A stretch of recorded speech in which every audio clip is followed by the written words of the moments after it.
Friends, Trichy மலைக்கோட்டைக்கு போயிட்டு நான் வாங்கிட்டு வந்த பொருள் தான் இது. ஸோ இதில் ஒரு ட்விஸ்ட் இருக்குது, அதை நான் கடைசி காமிக்கிறேன். திருச்சி மலைக்கோட்டையில் கீழே ஒரு ஃபேன்சி ஸ்டோர்ஸ் இருக்குது. அங்கே நீங்கள் எங்கே கேட்டாலும் கிடைக்கும்னு நினைக்கிறேன். ரேட்டு வந்துட்டு ஒரு 15 ருபீஸ் இருக்கும். ஆனால் நான் எக்கார்ட்டை கொண்டும் ப்ரொமோட் பண்ணல, ஜஸ்ட்டு நான் பொருட்களெல்லாம் வாங்கினேன், அதை அவங்கள்ட்ட காமிக்கணும்னு நினச்சேன், அதான் பண்ணிகிட்ருக்கேன். ஸோ இங்கே பாருங்களேன், இதை நீங்கள் இந்த லைட்டுக்கு நேராக இப்படி வச்சு இந்த ஹோல் வழியாக பார்த்தீங்கன்னு வைங்களேன், இப்படி தெரியுதா? இதை நீங்கள் இப்படி இந்த பட்டனை ப்ரெஸ் பண்ண இது மாறிக்கிட்டே இருக்கும்.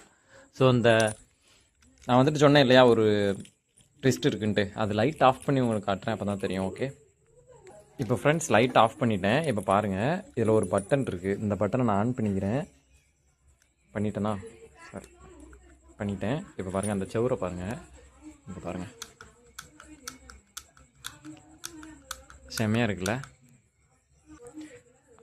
இந்த பட்டன் ஆஃப் பண்ணிடலாம். இப்போவே இவ்வளோ நல்லா பிரைட்டாக இருக்குது. அப்போ லைட் ஆஃப் பண்ணால் நல்லாவே சூப்பராக இருக்கும்.